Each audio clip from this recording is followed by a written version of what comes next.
La CAN est tombée à pic pour nombre d'éléphants. Malgré l'élimination de la Côte d'Ivoire au stade des huitièmes de finale, eh bien, ils en ont fait un bon tremplin pour entrevoir l'avenir avec beaucoup d'espoir. C'est dans le focus. Bon, eh bien voilà, on ne perd pas de temps, on ouvre directement le téléphone. 27 21 59 93 99. Après une bonne CAN, certains éléphants vont-ils relancer leur carrière? Eh bien, n'hésitez pas, appelez-nous pour nous dire ce que vous en pensez. Alors, messieurs, Badra, Seri, Pépé ou encore Ghislain Conan ont été cités parmi les belles notes ivoiriennes de cette CAN 2021. Qu'est-ce que vous retenez, vous, de la prestation de ces joueurs? Didier Six. Pépé a démontré un plus par rapport à ce qu'on connaît, ses performances à Arsenal. Je mettrais Sangaré, moi, dedans, le milieu de terrain. Ok. Parce que pour moi, il m'a convaincu complètement dans son activité. Il a 24 ans, je crois, c'est ça. Oui, il tourne autour de 24 ans. Il a 24 ans, c'est l'avenir, il faut penser à l'avenir aussi. Et donc, moi, il m'a énormément plu. Après, ce que tu as cité, Tia, ce sont des joueurs qui se... Une CAN laisse quelque chose automatiquement. Et ceux qui se sont montrés pendant la CAN, ils trouvent plus facilement. On regarde le petit jeune de Fenerbahçe, qui vient de signer à Fenerbahçe. Fenerbahçe, c'est une référence en Turquie. Hein. Je connais bien le football turc, puisque moi, j'ai joué à Galatasaray. J'ai tout gagné là-bas. Et donc, c'est un public, c'est une... Et puis, pour moi, la grande surprise, c'est bien sûr Ghislain Conan, qui a été pour moi la révélation dans cette équipe des éléphants de Côte d'Ivoire. Je ne m'attendais pas à le voir à ce niveau de la compétition et il m'a convaincu. Il a été magnifique aujourd'hui, parti du côté du Fenerbahçe. Je pense que c'est mérité. Nasser, vous vous attendiez à aller voir à un tel niveau dans cette compétition? Bon, plus ou moins, il faut savoir que chacun, il y a des fortunes diverses.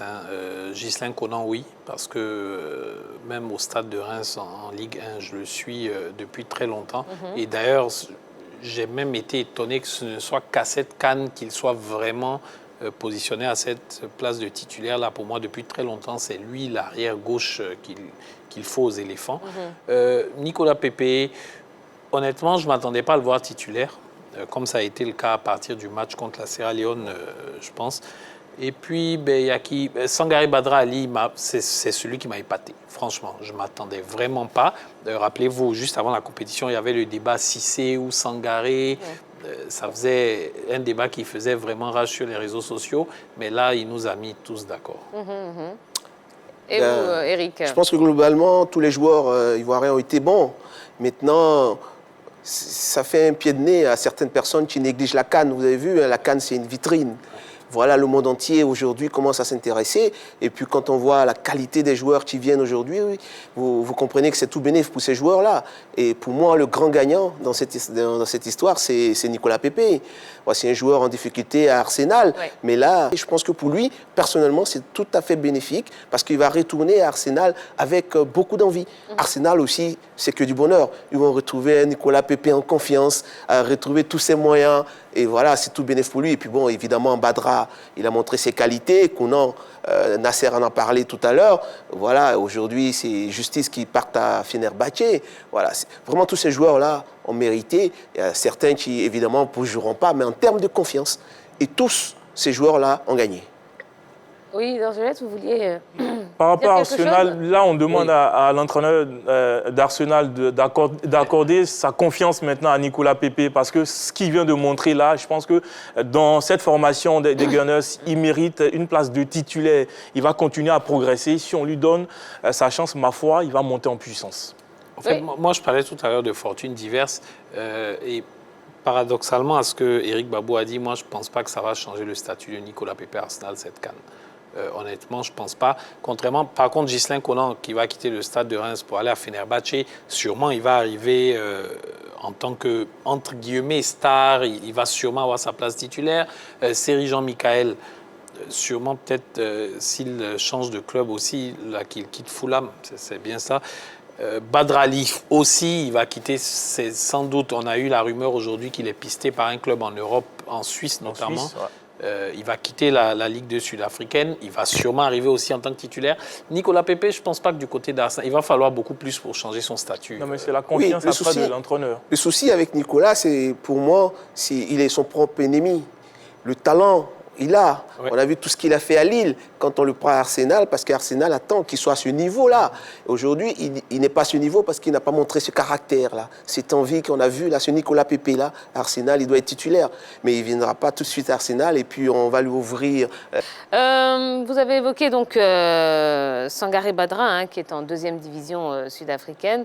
Vous pensez que c'est le championnat qu'il lui faut? C'est à ce niveau-là qu'il doit évoluer? Non, par rapport à ce qu'il a démontré, non. Il peut prétendre maintenant, peut-être aussi, les matchs qu'il a fait sur la CAN l'ont mis en confiance, le mettent dans un autre état d'esprit, dans un autre niveau, et il a peut-être perçu qu'il est monté de plusieurs marches, et que maintenant, il doit aller plus haut. Oui, je l'ai dit, hein, rappelez-vous, tout dernièrement, je l'ai dit qu'un gardien, même pratiquement tous les joueurs, ils grandissent avec des gros matchs. Ce garçon-là, il s'est rendu compte, là, à la CAN, qu'il a de la valeur, qu'il a des capacités, et il doit grandir. D'accord. On n'a pas fini d'en parler. J'aimerais bien savoir ce que vous en pensez. Pour l'instant, on a M. Dapa Kwame qui nous appelle de Tanda. Bonsoir, monsieur. Oui.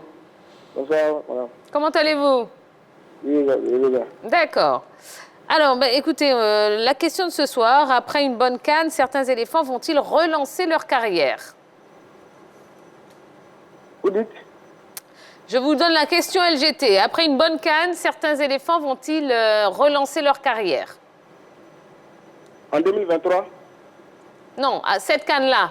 Après la belle CAN qu'ils ont fait, hein, nos éléphants. Est-ce que vous pensez qu'il y en a qui vont relancer leur carrière? Non, ça va aller. Seulement, le gouvernement n'est pas ivoirien, mais seulement ce qu'ils peuvent faire, ils ont fait. Voilà. Maintenant, mais ce que moi, je voulais dire, voilà, la faute est quittée à l'arbitre. L'arbitre, c'est l'arbitre qui a fait nos fautes. Sinon, les Ivoiriens ont bien joué. D'accord. Voilà, mais seulement que non, c'est en 2023, on va bien l'exploiter. Voilà. D'accord. Sinon, si on dit ballon seulement, ils ont joué. Mais c'est l'arbitre qui a fait un peu, qui a fait un peu une faute là, c'est pas bon. D'accord. Voilà. D'accord. Voilà, normalement, on a eu un pénalty, mais il n'est pas donné. C'est ça qui me fait mal. Ah, bon, d'accord. Voilà. Si moi, il a appelé, c'est pour ça. Ah, ok. Bon, après, malheureusement, on ne va pas refaire l'histoire. Hein. C'est vrai que, bon, c'est passé, ma foi. Et c'est vrai qu'on va se concentrer sur 2023. Mais je suis tout à fait d'accord avec vous. Voilà, on a bien joué, on a très bien joué. Ok, donc on va rester sur allô maintenant. Donc, voilà, on attend les autres équipes. D'accord, très bien. Merci beaucoup. Bon, voilà, il a 24 heures de retard, mais c'est pas grave, hein. Là, c'est vrai que, bon, on parle de la suite hein, pour nos éléphants. Est-ce que vous pensez qu'après la CAN qu'ils ont faite, donc certains ont fait de très, très belles prestations, hein, est-ce que vous pensez qu'il y en a qui vont se relancer hein, en club? Il y en a qui vont changer de club, qui vont aller dans des clubs un petit peu plus huppés? Est-ce que vous pensez que le statut va rester le même? Bon, on en parle, donc n'hésitez pas à appeler nous, hein, 27 21 59 93 99. Oui, sur le cas Sangaré Badra. Ouais. Bon, la question que vous avez posée est une question piège quand même. Est-ce qu'il évolue au niveau qu'il faut? Bon, écoutez, chaque joueur, je pense, évolue au niveau auquel il a mérité d'évoluer à un moment donné. Donc, si on le retrouve en Ligue 2 sud-africaine, bon, c'est parce qu'à un moment, il est en Ligue 1. Quand il a quitté la SEC, il est allé en Ligue 1 sud-africaine. Il a régressé, il est allé en Ligue 2. C'est peut-être parce qu'à ce moment-là, c'était le niveau qui lui allait. Maintenant, est-ce que c'est le niveau c'est le championnat qu'il lui faut? Je dirais non. Parce que moi, ça c'est un avis personnel, mais je préfère même le championnat ivoirien que la Ligue 2 sud-africaine. Peut-être en termes financiers d'accord, la Ligue 2 sud-africaine, il est sûrement mieux payé. Mais en termes médiatiques, en termes de niveau de jeu, je préfère la Ligue 1 ivoirienne. Donc non, ce n'est pas le championnat dans lequel, pour moi, il doit rester. Il faut très vite qu'il retrouve un niveau supérieur. D'accord. Monsieur Kouadio Vincent, bonsoir. Bonsoir, madame. Comment allez-vous, monsieur Kouadio? Oh, tout va bien. D'accord. Salut tous ceux qui sont sur le plateau. Bonsoir. Bonsoir, monsieur. Bonsoir, monsieur Vous Kouadio. appelez de Yopougon, hein, n'est-ce pas? Affirmatif, j'appelle de Yopougon sur Evia. Sogefia, super, ok. Alors, écoutez, hein, la question, elle est simple, et elle est la même pour tout le monde ce soir. Après une bonne CAN, pensez-vous que certains éléphants vont se relancer en club? Oh oui, c'est sûr, c'est sûr. Badara, c'est vrai qu'il a fait une bourde. On espère qu'il va avoir un bon corps. C'était Nicolas, le talent qu'il a, vraiment, je ne sais pas si c'est ce qui se passe. Il doit avoir un problème personnel, je ne sais pas, ou bien un problème de famille, mais je ne sais pas. Sinon, c'est un grand talent. Qu'est-ce qui ne bouge pas à Arsenal? Est-ce qu'il y a un problème entre lui et puis ses collègues? Parce qu'à Nice, où il était, ses collègues lui faisaient beaucoup de passes. Voilà. Et vous avez vu avec les éléphants, Alain n'a pas reçu assez de ballons, il n'a pas pu marquer. Donc quand tu es un attaquant, que tes collègues ne te donnent pas les ballons, c'est un peu difficile. Voilà. Donc nous on espère que certains éléphants ils vont avoir de bons clubs, que vraiment ils vont montrer de bonnes choses, pour que la CAN qui vient, la Côte d'Ivoire soit. Mais je voudrais parler en plus de cela, de l'entraîneur. L'entraîneur suivi moi, mais il faut que son coaching, il essaie d'améliorer son coaching. Nous n'avons pas l'école d'entraîneur. Nous sommes nous apprécions ce qu'il fait, mais vraiment, ses remplacements sont un peu hasardeux. On a l'impression qu'il improvise. Voilà. D'accord, d'accord. Bon. D'accord, très bien. Bon, c'est vrai que là, aujourd'hui, on va se concentrer sur les joueurs, sur les éléphants, mais on aura l'occasion de reparler, évidemment, hein, du sélectionneur Patrice Baumel. Merci beaucoup, hein, monsieur, pour votre appel. Merci. Ok, bonne soirée. Allez, continuez, appelez-nous. Hein, on a encore quelques minutes hein, pour parler de cela. 27 21 59 93 99. Bon, concernant Ghislain Conan, hein, on l'a entendu dans le petit reportage, qui a signé donc à Fenerbahçe aujourd'hui même. Que vous inspire ce choix? Écoutez, moi c'est un choix qui m'étonne quand même parce que... il était à Reims, quoi, Ligue 1 française. Bon. Voilà, la question du début d'émission, c'était est-ce que certains éléphants vont relancer leur carrière? Pour Ghislain Conan, je ne vois pas ce transfert comme une relance de carrière. D'ailleurs, il n'était pas dans le dur pour avoir une carrière relancée. Il est titulaire au Stade de Reims, il fait de très bons matchs. Il va connaître un autre championnat. Peut-être que coach Didier Six nous en dirait un peu plus vu qu'il y a joué. C'est un championnat physique, peut-être un peu plus physique que la France.